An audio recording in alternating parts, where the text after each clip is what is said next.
So I found out you can grow the green tea plants, oolong, black tea. It's all the same plant. Something sinensis. I'll put it in the description. Um, but either way, you can grow it indoors, and that's much preferred.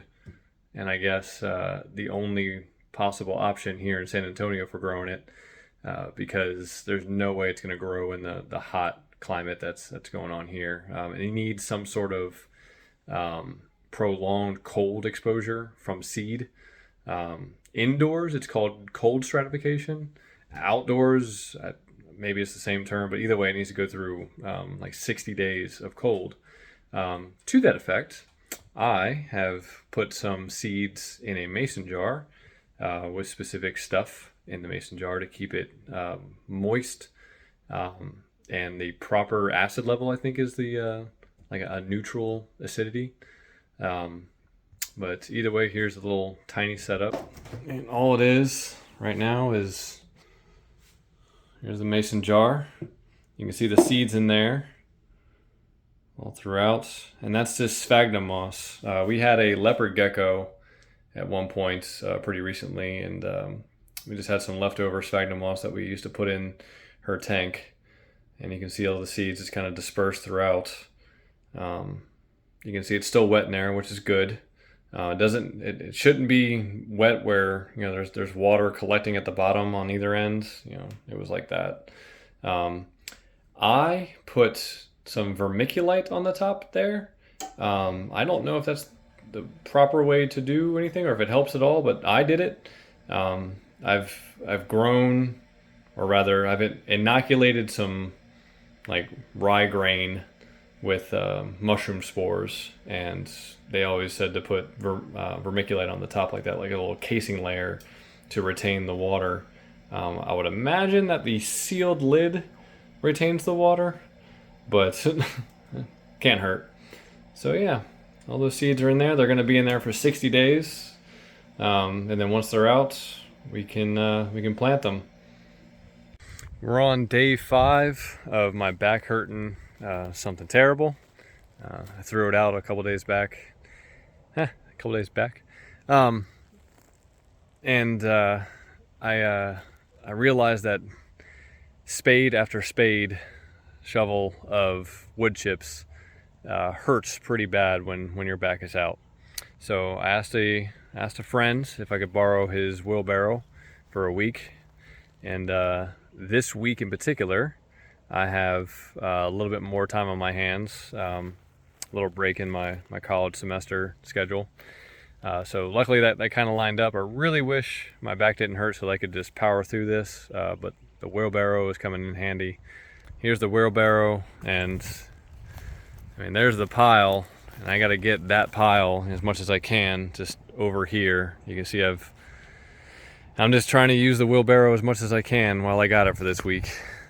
Try to get all the stuff over here. I'm gonna try to get some more back there as well. We're going to plan for more pumpkins to be put in, kind of right here. We got a new sprinkler that is it goes in a circular fashion as opposed to like a fan. So that guy right there. And it's working pretty well so far. It can hit at least these, then I'll bring it around so it hits all the way kind of like this. And eventually, my wife had a good idea, which she often does. We're going to pretty much stay over here with our the kind of stuff that we're going to grow that she wants to be involved in. It's a little bit shadier here. You can see the trees blocking some of the afternoon sun. We even got a warning from the energy company today saying, please don't use as much energy after 4 to 7. So that's how it is here in San Antonio. So yeah, we're gonna take this area and make it kind of hers. I mean, you can see there's a lot of room right here for whatever she wants to do. We're going to use this back half of the property Probably in the later part of July this year, we're going to make it happen where this back half of the property is going to be animals. Chickens will be in the front. We'll have those up against the house, but the larger animals, maybe some goats, maybe some sheep, maybe some piggies if my wife lets me. Those will all be back here, and maybe they can take care of some of this grass that I don't feel like using a push mower to go take care of. Here's the Big Max pumpkins. They look a little droopy. There's got to be due to the intense heat that's going on here. I heard today, and I don't know if it's related, but maybe it is, from No-Till Growers, really good YouTube channel. He was talking about how the whole act of planting and growing, it's really not us growing, it's more of us fostering the ability for plants to photosynthesize. And I thought that was a really good way of putting it. So the more that we can do to that effect, whether that's increase sunlight, decrease sunlight, increase moisture, decrease moisture, putting beds down like this that do whatever they need to do for water retention. That's just a really good way to put it. So I hope these guys make it. I have no idea if once they start drooping like that, do I need to put more or less water. So far I've been watering them at least every other day, along with the rest of everything back here. Here is, pretty sure this is a watermelon bed right here. 2 out of the 3 that were put into this mound are making it, which is a good point. Yeah, there. A lot of the instructions that I read when I was, deciding what seeds and how to plant, and I knew nothing. I didn't know what rows to put them in, how big the rows are supposed to be.